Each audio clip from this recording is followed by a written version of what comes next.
Good morning everyone, आप सबका educational platform Gurukul bye विकास में स्वागत है। दोस्तों आज है 8 सितंबर और हम डिस्कस करेंगे आज की इम्पोर्टेंट करंट अफेयर को जो हमारे वनडे और कम्पिटिटिव एग्जाम के लिए महत्वपूर्ण होते हैं। तो चलिए दोस्तों शुरू करते हैं आज के इम्पोर्टेंट करंट अफेयर को। देखिए आज का हमारा पहला क्वेश्चन है कि 10वां इंटरपोल संपर्क अधिकारी सम्मेलन का आयोजन कहाँ किया गया। तो जो 10वां इंटरपोल संपर्क अधिकारी सम्मेलन है उसका आयोजन जो है वो नई दिल्ली में किया गया। कहाँ किया गया है? तो 10वें इंटरपोल संपर्क अधिकारी सम्मेलन का जो आयोजन है वो नई दिल्ली में किया गया है।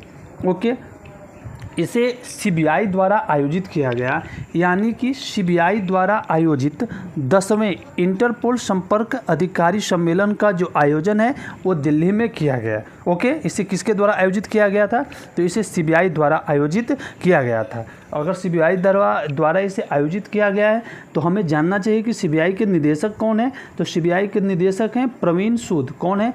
प्रवीण सूद, जो कि सीबीआई के निदेशक हैं और सीबीआई द्वारा ही नई दिल्ली में 10वें इंटरपोल संपर्क अधिकारी सम्मेलन का आयोजन किया गया है। ओके, अब बात कर ले इसमें कौन कौन शामिल थे, कहाँ कहाँ के पुलिस के प्रतिनिधि इसमें शामिल हुए हैं।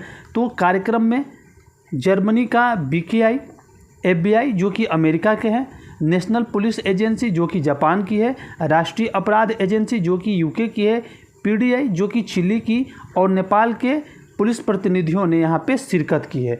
यानी कि जो आयोजन हुआ है उसमें जर्मनी, अमेरिका, जापान, यूके और नेपाल के पुलिस प्रतिनिधि जो है वो 10वें इंटरपोल संपर्क अधिकारी सम्मेलन में शिरकत हुए हैं। ओके, इंटरपोल क्या है? तो इंटरपोल जो है एक अंतर्राष्ट्रीय संगठन है जो दुनिया भर में पुलिस सहयोग और अपराध नियंत्रण की सुविधा प्रदान करता है। हाँ, सीधी सी बात है कि इंटरपोल जो है वो अपराध नियंत्रण की सुविधा प्रदान के लिए गठित है।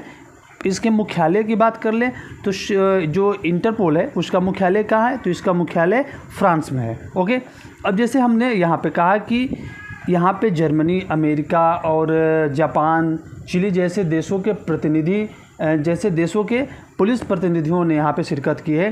तो वैसे ही भारत की अगर बात करें तो भारत के लिए सीबीआई यहाँ का हो जाएगा। और यहाँ पे इम्पोर्टेंट एक चीज़ देखिए, सीबीआई जो है भारत के इंटरपोल का संपर्क प्रतिनिधि है। ओके, सीबीआई जो है भारत के इंटरपोल का जो है वो संपर्क प्रतिनिधि, जो भारत का सीबीआई है वो इंटरपोल का संपर्क प्रतिनिधि। अगर भारत में किसी को मतलब मान लीजिए कोई भाग गया है या कोई अपराध हुआ है, अगर इंटरपोल से हमें कनेक्ट होना है तो सीबीआई उसका जरिया बनेगा। वही यहाँ पे बताया गया है कि जो भारत का सीबीआई है वो इंटरपोल के संपर्क का प्रतिनिधि है। ठीक है, ओके, नेक्स्ट देखते हैं। देखिए हमारा नेक्स्ट क्वेश्चन है कि फॉर्च्यून इंडिया पत्रिका द्वारा संकलित सेलिब्रिटी करदाताओं की सूची में शीर्ष स्थान पर कौन है? तो फॉर्च्यून द्वारा जो पत्रिका जारी की गई है उसमें करदाताओं की जो सूची है उसमें शीर्ष स्थान पे कौन है? तो उसमें शीर्ष स्थान पे है शाहरुख खान। शाहरुख खान जो है वो फॉर्च्यून इंडिया की सेलिब्रिटी करदाताओं की सूची में जो है वो शीर्ष स्थान पे नामित है। ओके, चलिए इसको एक्सप्लेन कैसे अच्छे से देखते हैं।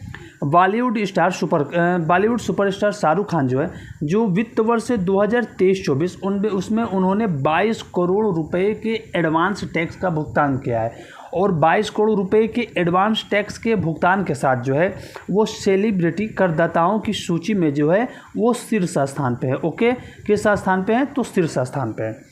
बॉलीवुड सुपरस्टार शाहरुख खान जो है वो वित्त वर्ष 2023-24 में 92 करोड़ रुपए के एडवांस टैक्स का भुगतान करने के साथ सेलिब्रिटी करदाताओं की सूची में शीर्ष स्थान पे हैं। ओके, अब ये जो फॉर्च्यून इंडिया पत्रिका द्वारा संकलित सूची जारी की गई है उसके अनुसार जो है तमिल अभिनेता थलपति विजय जो है इस सूची में दूसरे स्थान पे है। तो इसमें इस सूची में दूसरे स्थान पे कौन है? तो तमिल अभिनेता है थलपति विजय। तीसरे स्थान की बात करें तो इस सूची में तीसरे स्थान पे है सलमान खान। और चौथे स्थान पे बात करें तो बॉलीवुड के महानायक अमिताभ बच्चन जो है इस सूची में जो है फॉर्च्यून की सूची में वो चौथे स्थान पे। कुल मिलाकर है करदाताओं की सूची का मतलब हो गया कि जिन्होंने एडवांस के रूप में टैक्स जमा किया है। एडवांस टैक्स के रूप में सबसे ज़्यादा इस वित्तीय वर्ष में 92 करोड़ रुपया जो है शाहरुख खान ने जमा किया है और वो शीर्ष स्थान पे। अब वहीं बात कर ले क्रिकेटरों की, तो विराट कोहली जो है वो वित्त वर्ष 2023-24 में 66 करोड़ रुपए का उन्होंने एडवांस टैक्स पे किया है, और इसके साथ ही वो क्रिकेटरों की सूची में सबसे ज़्यादा एडवांस टैक्स देने वालों में शामिल हो गए, यानी कि शीर्ष पे है। क्रिकेटरों की सूची में कौन है? विराट कोहली। और सेलिब्रिटी की बात करें तो सेलिब्रिटी की सूची में जो है शाहरुख खान जो है टॉप पर है, 92 करोड़ रुपए के एडवांस टैक्स के साथ शाहरुख खान जो है शीर्ष स्थान पे, और विराट कोहली जो है क्रिकेटरों की सूची में 66 करोड़ रुपए के एडवांस टैक्स के साथ जो है वो पहले स्थान पे है। ठीक है, ओके। ये किसके द्वारा जारी किया गया? तो फॉर्च्यून इंडिया पत्रिका द्वारा ये जारी किया गया। ओके, ठीक है। चलिए नेक्स्ट क्वेश्चन है हमारा कि पैरालंपिक में भारत के कपिल परमार ने जूडो स्पर्धा में कौन सा पदक जीता है? तो जो कपिल परमार हैं वो भारत के जूडो स्पर्धा में, जो भारत के कपिल परमार है वो जूडो स्पर्धा में पेरिस ओलंपिक में उन्होंने कांस्य पदक अपने नाम किया। कौन सा पदक जीता है? तो कपिल परमार जो कि जूडो से संबंधित है, और उन्होंने पैरालंपिक खेलों में जो है वो कांस्य पदक जो है अपने नाम किया है। ऑप्शन नंबर ये हमारा राइट आंसर हो जाएगा। ओके, देखते हैं इनके बारे में। मध्य प्रदेश के कपिल परमार जो कि 60 किलोग्राम पुरुष पारा स्पर्धा में कांस्य पदक जीता है, और देश को जूडो में पहला पैरालंपिक पदक दिलाया है। ठीक है, कौन दिलाया है? तो कपिल परमार ने। उन्होंने किसे हराकर जीता है? तो उन्होंने मुकाबले में ब्राज़ील के एलिल्टोन डी ओलिवेरा को हराकर कांस्य पदक जो अपने नाम किया है। इंपॉर्टेंट है, पूछता है कि जो हारा वो प्रतिनिधि है वो किस देश से संबंधित है? तो ब्राज़ील से संबंधित है। नाम क्या है? एलिल्टोन डी ओलिवेरा। क्या नाम है? एलिल्टोन डी ओलिवेरा को हराकर जो कपिल परमार हैं उन्होंने जूडो स्पर्धा पैरालंपिक में कांस्य पदक जीता। ओके, एक और खेल में इन्होंने जीता है पैरालंपिक, तो बात होगी कपिल परमार की। अब देखिए पुरुषों का जो क्लब थ्रो है उसमें F51 स्पर्धा में धर्मवीर ने स्वर्ण पदक और प्रणव शर्मा ने रजत पदक जीता। यानी कि पुरुषों के क्लब थ्रो F51 स्पर्धा जो हुई उसमें धर्मवीर ने स्वर्ण पदक जीता और प्रणव शर्मा ने रजत पदक जीता है। ये बात रही पैरालंपिक खेलों की। ओके, नेक्स्ट क्वेश्चन है हमारा। नेक्स्ट है इम्पोर्टेंट है क्योंकि ये पहली बार हुआ है, तो इसको हम ध्यान से देखते हैं। और देखिए पहले की बात करें तो ये भी पहली बार हुआ है, पहला जूडो में ये भी पहला पैरालंपिक पदक है। ओके, तो जो पहला आ रहा है उसे हम ध्यान से देखते जाएंगे क्योंकि हमसे रिपीटेड पूछने वाला है। क्वेश्चन है कि हाल ही में कौन पाकिस्तान में पहली हिंदू पुलिस उपाधीक्षक यानी कि डीएसपी के पोस्ट पे नियुक्त की गई? पाकिस्तान में पहली हिंदू उपाधीक्षक किसे नियुक्त किया गया है? तो आंसर हो जाएगा मनीषा रोपेटा। ऑप्शन नंबर ए, मनीषा रोपेटा को जो है वो पाकिस्तान में पहली हिंदू हैं जिन्हें पुलिस अधीक्षक के पद पर नियुक्त किया गया है। किसे? मनीषा रोपेटा को। अब देखिए जब पहली की बात करें तो भावना केसर, यह कुछ समय पहले का एक करंट है जो कि जम्मू कश्मीर के राजौरी ज़िला है जम्मू कश्मीर में। तो जम्मू कश्मीर के राजौरी ज़िले की ये पहली महिला जिलाध्यक्ष हैं, भावना केसर। भावना केसर जो है जम्मू कश्मीर के राजौरी ज़िले की पहली महिला जिलाध्यक्ष हैं। ओके, और माधवी मधु की बात करें, देखिए माधवी मधु हम लोगों ने कुछ समय पहले पढ़ा है। माधवी मधु जो हैं वो पहली ट्रांसजेंडर एसआई है। कहाँ की? पहली ट्रांसजेंडर एसआई। इन्हें कहाँ पे नियुक्त किया गया? पहली ट्रांसजेंडर एसआई तो हमारे बिहार के पटना में। कहाँ? बिहार के पटना में इन्हें पहली ट्रांसजेंडर एसआई नियुक्त किया गया। ठीक है, तो इसका राइट आंसर क्या हो जाएगा? हमारा जो क्वेश्चन है तो हो जाएगा मनीषा रोपेटा, जो कि पाकिस्तान में पहली हिंदू पुलिस उपाधीक्षक के पोस्ट पर नियुक्त की गई। और ये देखिए 21 प्रांत से आती हैं, तो ये मनीषा रोपेटा जो है पाकिस्तान के सिंध प्रांत से आती हैं।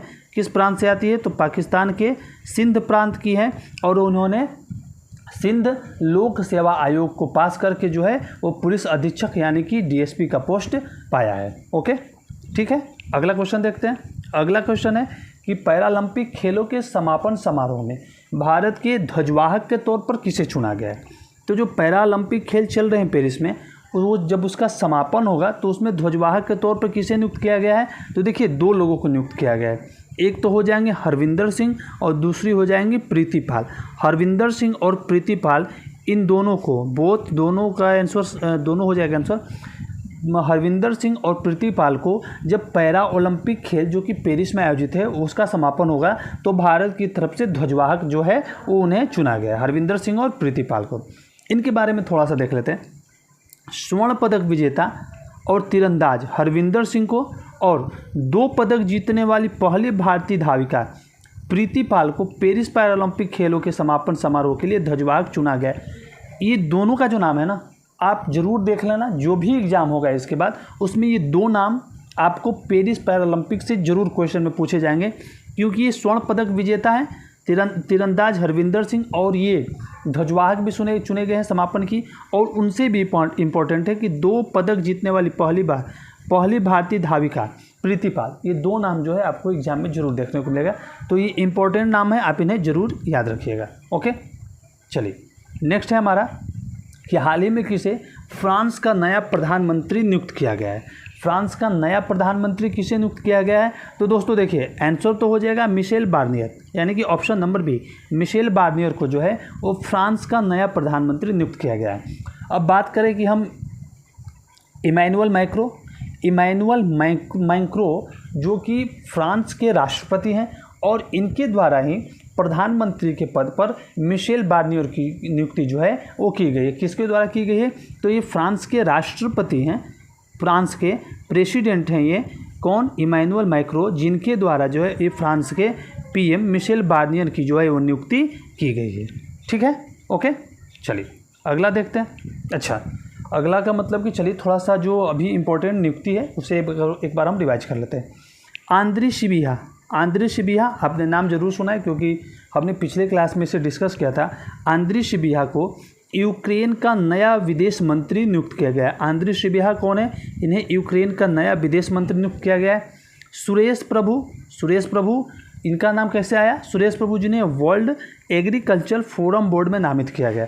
सुरेश प्रभु जिन्हें वर्ल्ड एग्रीकल्चर फोरम बोर्ड में नामित किया गया। डॉक्टर विवेक लाल को कुंवर इंस्टीट्यूट के विशिष्ट विजिटिंग फेलो के रूप में नामित किया गया। किसे? तो डॉक्टर विवेक लाल को। राजलक्ष्मी मेनन जिन्हें डीआरडीओ की महानिदेशक नियुक्त किया गया, यानी डीआरडीओ की महानिदेशक अब बनी है। तेजिंदर सिंह जिन्होंने हाल ही में वायुसेना की उप प्रमुख का पदभार संभाला है। और दलजीत सिंह चौधरी की बात करें तो दलजीत सिंह चौधरी को बीएसएफ का जो है वो महानिदेशक अभी हाल ही में नियुक्त किया गया है। किसे? दलजीत सिंह चौधरी को। तो ये इंपॉर्टेंट रिवीजन के पॉइंट्स थे, इनको भी हमने डिस्कस कर लिया। ओके, अगला देखते हैं। नेक्स्ट क्वेश्चन है हमारा कि हाल ही में किसे national e governance gold award से किसे सम्मानित किया गया या किसे प्रदान किया गया है?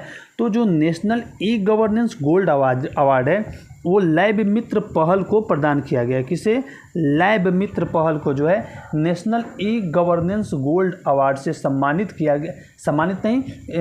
प्रदान किया गया है। ओके, किसे? लैब मित्र पहल को। ठीक है, नेपाल टूरिज्म की यहाँ पे बात करें तो नेपाल टूरिज्म को जो है सतत पर्यटन के लिए पाटा अवार्ड से भी सम्मानित किया गया था। इसको भी हमने पिछले क्लास में डिस्कस किया। ओके, तो इसका जो राइट आंसर हो जाएगा लैब मित्र पहल। ओके, चलिए देखते हैं।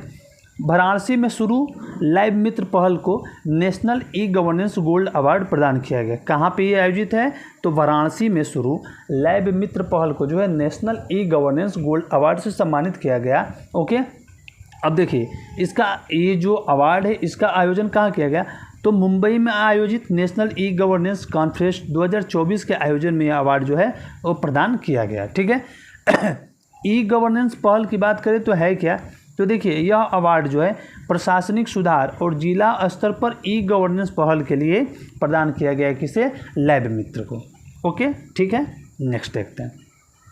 नेक्स्ट क्वेश्चन है कि हाल ही में कौन लॉरियल पेरिस की ग्लोबल एम्बेसडर बने? अब लॉरियल पेरिस की बात करें तो सबको पता है कि लॉरियल पेरिस की जो पहले जिसका ऐड करती थी ब्रांड एम्बेसडर कौन थी? इससे पहले थी ऐश्वर्या राय बच्चन। इससे पहले कौन थी? इससे पहले थी ऐश्वर्या राय बच्चन, लेकिन अब उनकी जगह पे जो है Alia Bhatt, option number B हमारा सही हो जाएगा। आलिया भट्ट को जो है वो लॉरियल पेरिस की ग्लोबल एम्बेसडर जो है वो नियुक्त किया गया है। किसे? आलिया भट्ट को। ओके, चलिए नेक्स्ट क्वेश्चन है वित्तीय वर्ष 2024 में 10 लाख करोड़ का राजस्व पार करने वाली पहली कंपनी कौन बन गई है, या पहली कंपनी का नाम बताइए। तो वित्त वर्ष 2024 में 10 लाख करोड़ के राजस्व को पार करने वाली भारत की पहली कंपनी बनी है Reliance industry limited. Option number ए, रिलायंस इंडस्ट्री लिमिटेड जो है वो वित्तीय वर्ष 2024 में 10 लाख करोड़ के राजस्व को पार करने वाली पहली कंपनी बन गई है। देखिए यहाँ पे रिलायंस इंडस्ट्री लिमिटेड हमने अभी समझा कि 10 लाख करोड़ रुपए के वार्षिक राजस्व को पार करने वाली जो है वो पहली भारतीय कंपनी बनी है, और ऐसा करके उसने इतिहास रचा है। ओके, देखिए इस उपलब्धि का खुलासा जो RIL की वार्षिक बैठक है, खुद अध्यक्ष जो उसके मुकेश अंबानी हैं उन्होंने ही इसका खुलासा किया है, यानी कि इस डेटा को उन्होंने ही बताया है। अब बात करें वित्तीय वर्ष 2013-24 के लिए, तो 2023-24 के लिए रिलायंस ने $9.5 बिलियन के शुद्ध लाभ के साथ $119.9 बिलियन का रिकॉर्ड समेकित कारोबार हासिल किया है, यानी कि टोटल $119.9 बिलियन का जो है कारोबार हुआ है, जिसमें उन्हें $9.5 बिलियन का शुद्ध लाभ जो है वो प्राप्त हुआ, और इसके साथ ही 10 लाख करोड़ रुपए के वार्षिक राजस्व को पार करने वाली पहली भारतीय कंपनी रिलायंस इंडस्ट्री बनी है, और उसने इतिहास रचा है। ओके, ठीक है दोस्तों, समझ में आ रहा है। आपसे रिक्वेस्ट है कि देखिए आप वीडियो को पूरा देखिए, क्योंकि इम्पोर्टेंट करंट आपके लिए लाया जाता है। दोस्तों प्लीज़, नया प्लेटफॉर्म है, नया मेरा चैनल है, तो प्लीज़ सपोर्ट कीजिए। आप सबसे रिक्वेस्ट है कि इस वीडियो को पूरा देखिए, अगर पसंद आता हो तो ज़रूर सब्सक्राइब करके लाइक कर लिया कीजिए।